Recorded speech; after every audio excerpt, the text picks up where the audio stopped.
ಆದ್ಮೇಲೆ ಶ್ರೀನಿವಾಸ ಕಾರ್ಯಕ್ರಮಕ್ಕೆ ಮತ್ತೊಮ್ಮೆ ಸ್ವಾಗತ.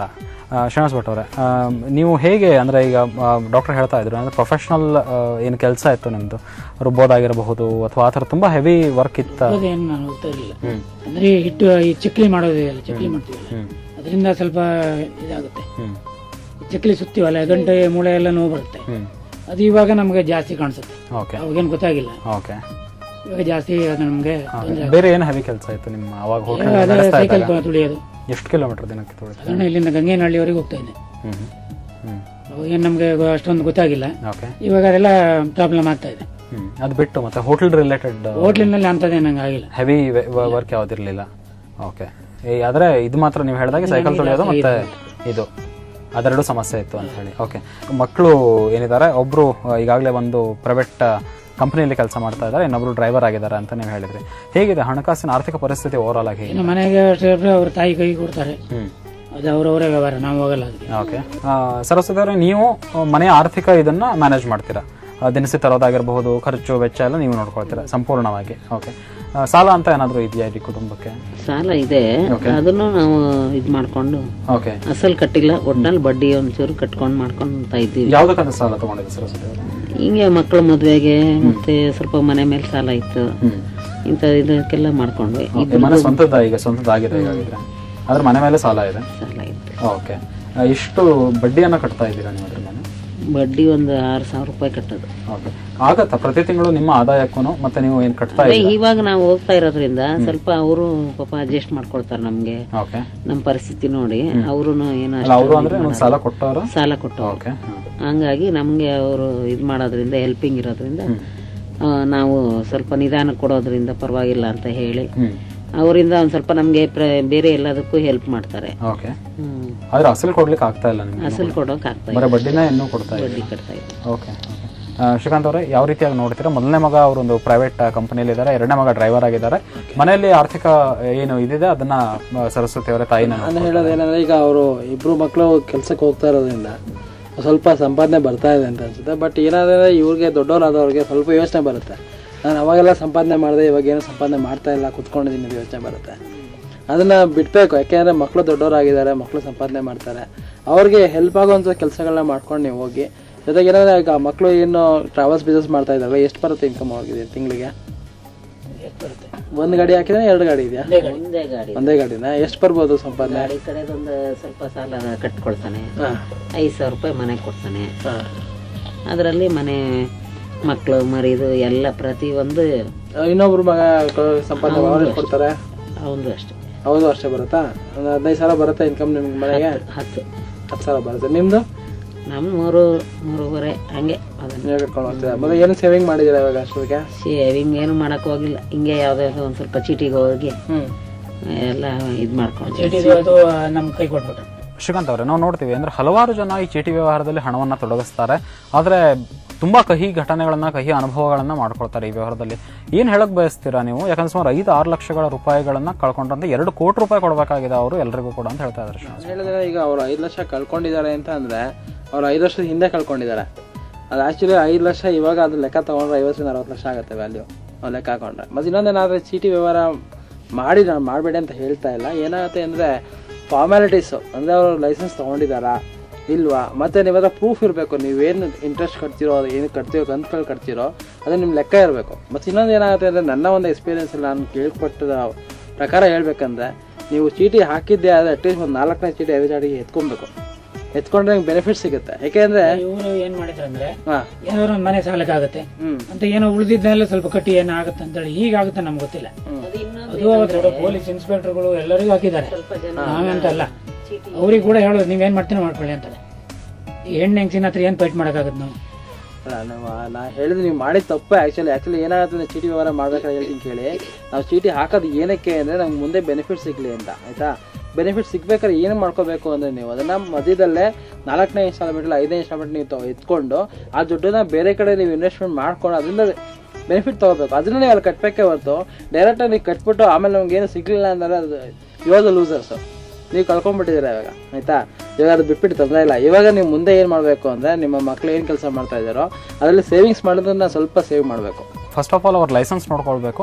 ಎರಡನೇದಾಗಿ ನಾವು ಏನು ಹಣವನ್ನ ಕಟ್ತೀವಿ ಅದರ ಪ್ರೂಫ್ ಅನ್ನ ಇಟ್ಕೊಳ್ಬೇಕು, ಅಂದ್ರೆ ರಿಸಿಪ್ಟ್ಸ್ ಅವ್ರು ಕೊಟ್ಟರೆ ರಿಸಿಪ್ಟ್ಸ್ ಕೊಟ್ಟಿಲ್ಲ ಅಂದ್ರೆ ದೇ ಆರ್ ನಾಟ್ ವ್ಯಾಲಿಡ್ ಅಂತ ಅನ್ಕೋಬಹುದು ನಾವು. ಓಕೆ, ಈಗ ಅವರು ಹೆಚ್ಚು ಬಡ್ಡಿಯನ್ನ ಅಂದ್ರೆ ಈ ತರದ ಇದು ಏನಿದೆ ಅದು ಯಾಕೆ ಕಹಿ ಅನುಭವಗಳೇನೆ ಮತ್ತೆ ಈ ತರದ್ದು ಯಾಕೆ ಹೆಚ್ಚಿಗೆ ಆಗುತ್ತೆ? ಅದು ಕೂಡ ಸ್ನೇಹಿತರು ಇರ್ತಾರೆ, ರಿಲೇಷನ್ಸ್ ಅಲ್ಲ ಈ ತರದ ಸಮಸ್ಯೆಗಳು ಬರ್ತವೆ.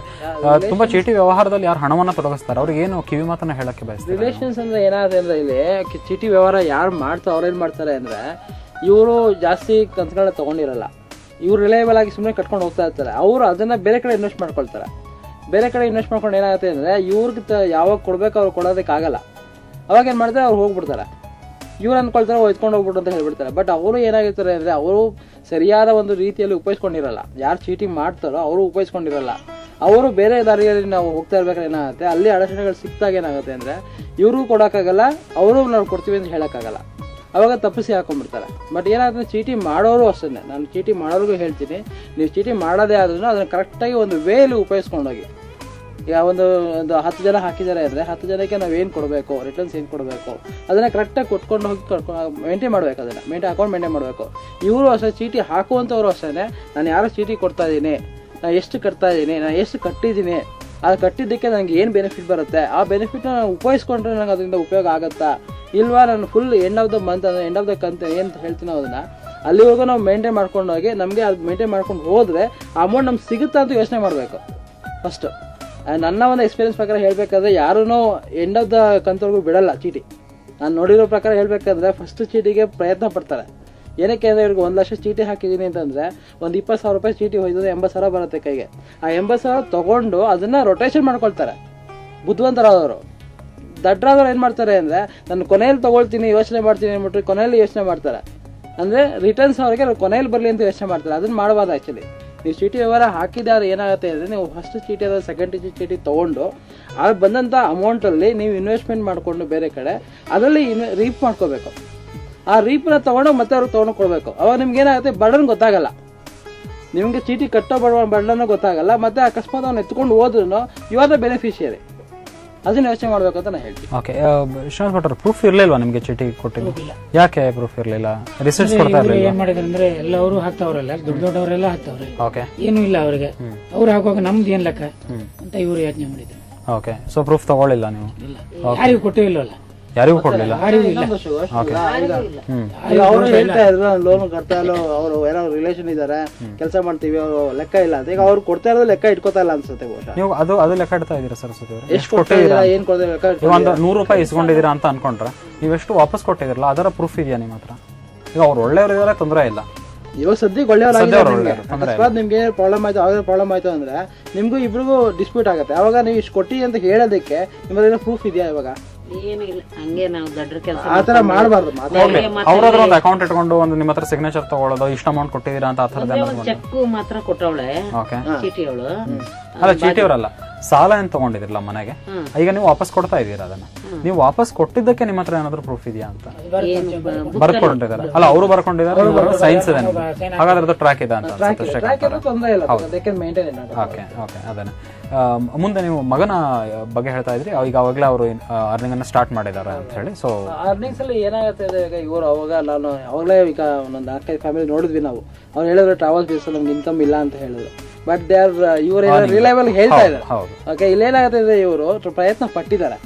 ನಾನೊಂದು ಗಾಡಿ ತಗೊಂಡ್ರೆ ನನಗೆ ಅದಕ್ಕೆ ಇಷ್ಟು ಇನ್ಕಮ್ ಬರಬೇಕು. ಈಗ ಅವರ ತಾಯಿ ಹೇಳಿದ್ರು ನನ್ನ ಮಗ ನನಗೆ ಲೋನ್ ತೀರಿಸ್ಕೊಟ್ಟು ನಂಗೆ 5,000 ಕೊಡ್ತಾ ಇದ್ದಾರೆ ಅಂತ. ಅದು ನನಗೆ ನಿಜವಲ್ಲೂ ಅದು ಒಂಥರ ನಂಬುವಂಥ ವಿಷಯನೇ ಆ್ಯಕ್ಚುಲಿ ಹೇಳ್ಬೇಕಂದ್ರೆ.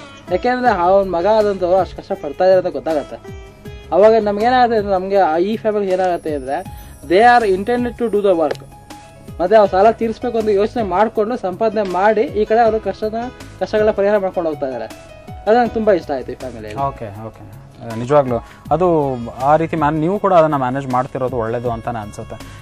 ಮುಂದೆ ಸೊಸೆಯಂದ್ರು ಕೆಲಸ ಮಾಡೋದ್ರ ಬಗ್ಗೆ ಏನು ಹೇಳ್ತೀರಾ ನೀವಿಬ್ರು? ಅವರಿಗೆ ನೀವು ಪರ್ಮಿಷನ್ ಕೊಟ್ಟಿದ್ದೀರಾ ಇನ್ ಕೇಸ್ ಮುಂದೆ ಸೊಸೆಯಂದ್ರ ಕೆಲಸ ಮಾಡಬೇಕು ಅಂತಂದ್ರೆ? ಚಿಕ್ಕವರಲ್ಲ? ಹೌದು, ಈಗ ಸದ್ಯ ಚಿಕ್ಕ ಮಕ್ಕಳೇ. ಹೌದು, ಅವ್ನ ಬಿಟ್ಟು ಇವರು ಹೋದ್ರೆ ಕೆಲಸ ನೋಡೋಕ್ಕಾಗಲ್ಲ. ಅಲ್ಲ, ಮುಂದೆ ಮಕ್ಕಳು ದೊಡ್ಡವರಾದ್ಮೇಲೆ ಕೆಲ್ಸಗಳಿಗೆ ಹೋಗಿ ಅಂತಾನೆ ನಾವು ಇವ್ರ ಹತ್ರ ಅಂಗನವಾಡಿಗೋ ಬೇರೆ ಯಾವ್ದಾದ್ರು ಕೆಲ್ಸಗಳಿಗೆ ಹೋಗಿ ಟ್ರೈನಿಂಗ್ ಇದೆ ಅಂತಾನೆ ಹೇಳ್ತಾ ಇದ್ದೀವಿ.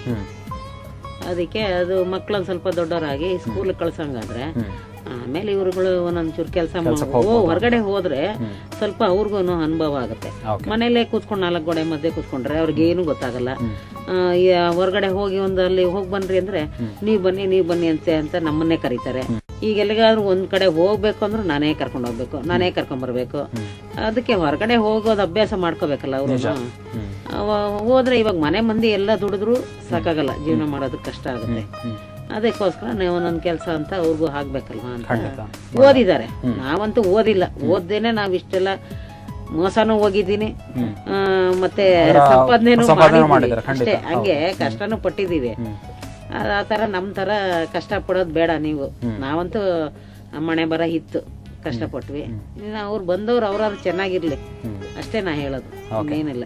Doctor Sahana, not as a doctor but as a woman, ಅವ್ರೊಂದು ಮಾತು ಹೇಳಿದ್ರು. ಈಗ ಏನಂದ್ರೆ ಈಗ ಹೊರಗಡೆ ಕರ್ಕೊಂಡು ಹೋಗೋದು ನಾನು ಕರ್ಕೊಂಡು ಹೋಗ್ಬೇಕು ಅಂತ ಹೇಳಿ ಏನ್ ಹೇಳಕ್ ಬಯಸ್ತೀರಾ ದಿವ್ಯಶ್ರೀ ಮತ್ತೆ ಮತ್ತೊಬ್ಬ ಸೊಸೆಗೆ ನೀವು?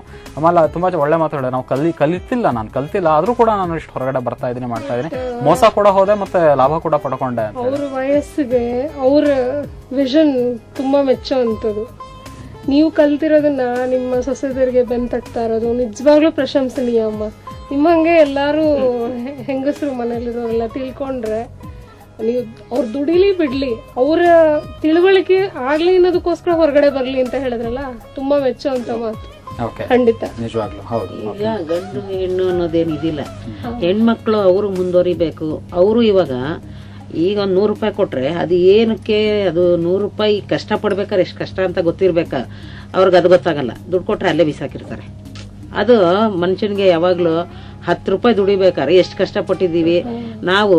5 ರೂಪಾಯಿ ಚಕ್ಲಿ 25 ಚಕ್ಲಿನ 40 ಕಣ್ ಬಿಡ್ಜೆ ಕಮಲಾನಗರ ಅಲ್ಲಿವರೆಗೂ ಹೋಗಿ ಹಾಕಿ ಮಾಡ್ಕೊಂಡು ಅಷ್ಟೆಲ್ಲ ಕಷ್ಟಪಟ್ಟಿದೀವಿ. ನಮ್ ತರ ನಮ್ಮ ಮಕ್ಳು ಕಷ್ಟಪಡಬಾರ್ದು. ನಾನು ಹೆಣ್ಸೋದು ಬಾಡಿಗೆ ಮನೆ 120 ರೂಪಾಯಿ ಮನೆ ಬಾಡಿಗೆ, ಲೈಟ್ ಇಲ್ಲ ನೀರಿಲ್ಲ ಅಂತ ಮನೇಲಿ ಇದ್ವಿ. ಈಗೇನೋ ದೇವ್ರು ಒಂದ್ ದಾರಿ ಕೊಟ್ಟವನೆ. ಅದು ಮನೆ ಎಷ್ಟೇ ಕಷ್ಟದ ಮನೆ ಆದ್ರೂ ನಾನು ಆ ಮನೆ ಬಿಡಲ್ಲ. ಯಾಕೆಂದ್ರೆ ಆ ಮನೆ ಏನೋ ಒಂದು ಅಮ್ಮ ತಾಯಿ ಒಂದು ಒಳ್ಳೆ ಮಾರ್ಗದರ್ಶನ ತೋರಿಸಿ ಆ ಮನೆ ಬಾಡಿಗೆ ಇಲ್ದಂಗೆ ಮಾಡೋರ ಏನೋ ಒಂದು ಅದರಲ್ಲಿ ನಾವು ಆದಷ್ಟು ಮಾಡ್ಕೊಂಡು ಹೋಗೋಣ. ಸೊ ಯಾಕೆ ಕಷ್ಟದ ಅಂದ್ರೆ ನಿಮ್ಗೆ ವಾಸ್ತು ಸರಿ ಇಲ್ಲ ಅಂತ ಅನ್ಸುತ್ತಾ?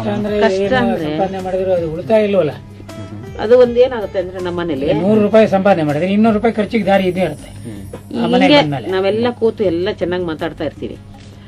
ಸುಮ್ನೆ ಒಬ್ರೇನಾರು ಒಂಚೂರು ಹಂಗೆ ಹಿಂಗೆ ಅಂತ ಇದು ಮಕ್ಕಳ ಮಾತಿಗಾಗ್ಲಿ ದೊಡ್ಡವ್ರು ಏನಾರು ಮಾತಾಡಿದ್ರೆ ತಮಾಷೆ ಮಾಡಿದ್ರೆ ಅದು ಸೀರಿಯಸ್ ಮಾಡ್ಕೊಂಡು ಒಬ್ರಿಗೊಬ್ರು ಒಬ್ಬರಿಂದ ಜಗಳ ಶುರುವಾಗ್ಬಿಡುತ್ತೆ. ಮತ್ತೆ ಅದು 1 ಅವರ್ 2 ಅವರ್ ಅಷ್ಟೇ. ಮತ್ತೆ ತಿರ್ಗಿ ಮಾರನೇ ದಿವಸ ಬೆಳಿಗ್ಗೆಗಾಗ್ಲಿ ತಿರ್ಗಿ ಇನ್ನೊಂದು ಸ್ವಲ್ಪ ಹೊತ್ತಿಗೆ ಆಗ್ಲಿ ಇರಲ್ಲ, ನಾರ್ಮಲ್ ಆಗಿರ್ತಾರೆ. ಒಂದೊಂದ್ಸಲ ನನ್ಗೂ ಅಷ್ಟೇ, ನನ್ಗೂ ಹಾಗೆ ಆಗುತ್ತೆ ತುಂಬಾ. ಒಂದೊಂದ್ಸಲ ಈ ಮಕ್ಳೇನಾರು ಮಾತಾಡಿದ ಕೂಡಲೇ ನನಗೂ ಒಂದೊಂದ್ಸಲ ತುಂಬಾ ಸಿಟ್ಟು ಬಂದು ಹೂಗಾಡ್ಬಿಟ್ಟಿರ್ತೀನಿ. BP ಬಂದು ಬಿಡುತ್ತೆ ಅಂತ ನಮ್ಮ ಮನೆಯವ್ರು ಬೈತಾ ಇರ್ತಾರೆ. ಹಾಗೂ ಆತರ BP ಇವಾಗಿದೆ. ಮತ್ತೆ ಅರ್ಧ ಗಂಟೆ ಆದ್ಮೇಲೆ ನೀವು ನಾರ್ಮಲ್ ಆಗಿರ್ತಾರೆ ಮಕ್ಕಳು. ಇದಕ್ಕೆ ಬಹುಶಃ ನಮ್ಮ ಜ್ಯೋತಿಷಿಗಳು ಹಾಗೇನೆ ಮನೋವೈದ್ಯರು ಕೂಡ ಇಬ್ರು ಕೂಡ ಈ ಪ್ರಶ್ನೆಗೆ ಉತ್ತರವನ್ನು ಕೊಡಬೇಕು ಅಂತ ಅನ್ಸುತ್ತೆ. ಆದ್ಮೇಲೆ ಶಿವಮೊಗ್ಗ ಕಾರ್ಯಕ್ರಮ ಮುಂದುವರಿಯುತ್ತೆ ಒಂದು ಚಿಕ್ಕ ವಿರಾಮದ ನಂತರ.